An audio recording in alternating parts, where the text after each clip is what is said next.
성경 전체에 있어서 극명하게 대비되는 두 사람이 나옵니다. 한 사람은 사울이요, 또 다른 한 사람은 다윗입니다. 다윗은 최고의 왕으로서 지금까지 영예로운 이름을 간직하고 있고, 반면에 사울은 최악의 왕으로서 불명예를 안고 있습니다. 사실 인간적으로 보면 사울보다는 다윗이 훨씬 끔찍하고 파렴치한 죄를 범했습니다만, 하나님은 다윗을 붙들어 주시고 사울은 버리셨던 것입니다. 그렇다면 하나님께서 사울을 버린 이유가 어디에 있겠습니까? 그것이 바로 사무엘상 15장에 정확하게 나오고 있다는 것입니다. 하나님께서는 사무엘 선지자를 통해서 사울에게 이렇게 명령하십니다. 아말렉을 진멸하라. 그들의 모든 소유를 남기지 마라. 남녀, 소와 젖먹는 아이, 유양, 낙타 모두 죽이라고 말씀하셨습니다.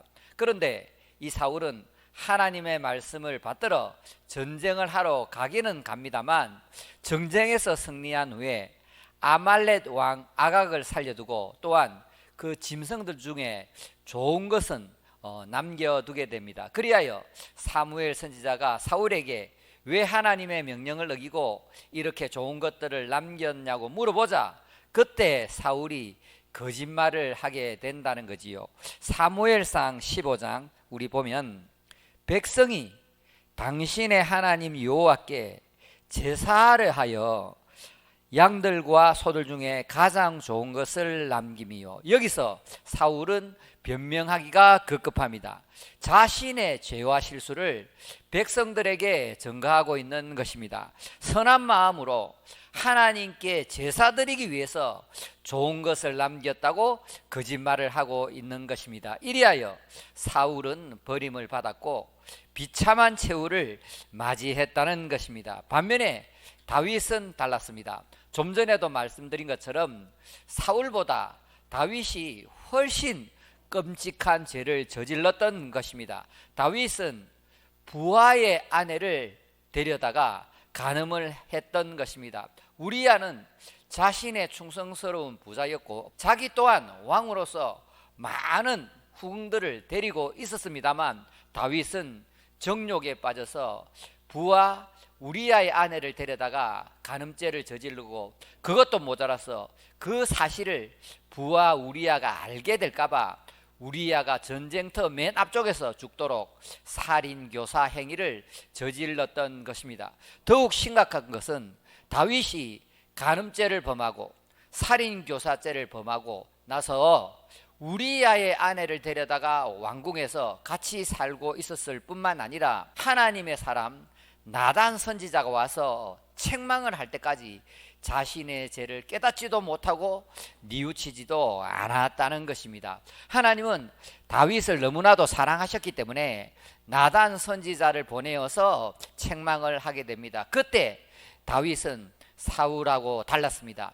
다윗이 나단의 책망을 듣고 회개하는 장면이 바로 시편 51편에 나오고 있습니다. 우리 그 유명한 시편 51편을 잠깐 보겠습니다. 하나님이여, 주의 인자를 따라 내게 은혜를 베푸시며 주의 많은 긍휼을 따라 내 죄악을 지워주소서. 내가 죄악 중에서 출생하였으며 어머니가 죄 중에서 나를 잉태하였나이다. 하나님이여, 내 속에 정한 마음을 창조하시고 내 안에 정직한 영을 새롭게 하소서라고 기도하고 있습니다.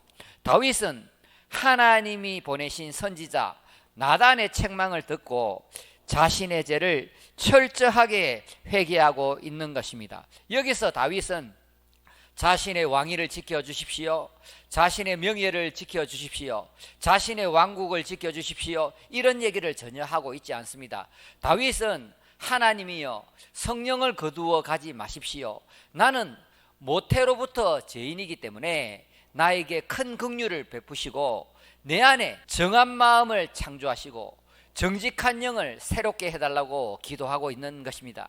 제가 영어 번역을 보니까 새롭게 하다는 이 말이 renew, 회복하다, 보수하다는 의미를 가지고 있었습니다. 다윗은 나단의 이 책망을 듣고 그것이 하나님의 뜻인 줄 알고 철저하게 하나님 앞에 회개하고 정직했기 때문에 하나님은 다윗의 애통과 기도를 받으시고 다윗을 용서해 주셨다는 것입니다. 물론 다윗의 범죄에 대해서 어느 정도 보응은 하시지만 다윗과의 관계를 회복시켜 주시고 다윗의 왕위도 지켜주시고 그의 자손들에게 계속해서 왕위를 이어나갈 수 있도록 은혜를 베푸셨다는 것입니다. 이후로 이스라엘과 유다에 많은 왕들이 등장하게 되는데요, 이 다윗이 이스라엘 왕들과 유다 왕들의 기준이 된다는 것입니다. 좀 더 설명드리면 여호와가 보시기에 다윗처럼 정직히 행하여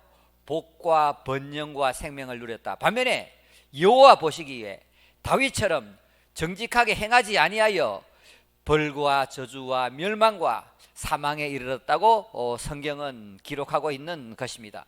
성경은 우리가 죄짓는 것을 이해하고 있습니다. 성경은 우리가 죄짓지 말라고 계속해서 명령하고 권면하고 말씀하고 있지만 사실은 우리가 연약한 존재이며 우리가 죄를 지을 수 있는 존재라는 것을 인정하고 있습니다. 그런데 그 범죄를 숨기기 위해서 거짓말을 하는 행위는 하나님께서 매우 싫어하시고 보응하시고 심판하신다는 것이 성경의 정언이라는 것입니다.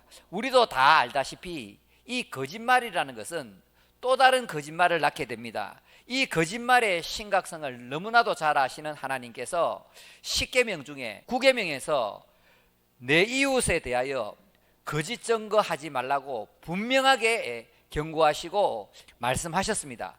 더 무서운 것은 요한계시록 21장 8절에 나온다는 것입니다. 제가 한번 읽어드리겠습니다.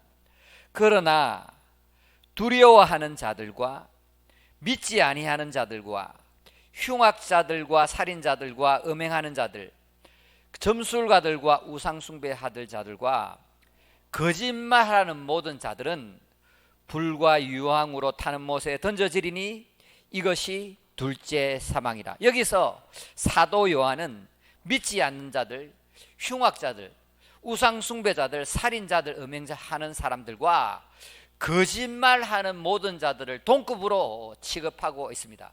거짓말하는 모든 자는 둘째 사망, 우리가 이 땅에서 한번 죽게 되는데 죽고 나서 예수님을 믿은 사람은 생명의 부활로 나오고 예수님을 믿지 않는 사람은 심판의 부활로 나오게 되는데 그 심판의 부활로 나온 사람들은 둘째 사망, 영원한 불의 호수에 들어가서 불이 소금치듯 하는 그런 고통을 받게 된다고 성경은 말씀하고 있습니다. 그러니까 흉악자들, 살인자들, 음행자들, 우상숭배자들과 똑같이 거짓말하는 모든 자는 다음 세상에서 무서운 영원한 지옥의 불의 심판을 받는다고 기록하고 있는 것입니다. 그러므로 거짓말과 거짓행위는 이 땅에서 심판을 받을 뿐만 아니라 다음 세상에 가서 영원토록 불의 호수에서 불의 심판을 받는다는 것이 성경의 기록이라는 것을 명심하시길 바랍니다.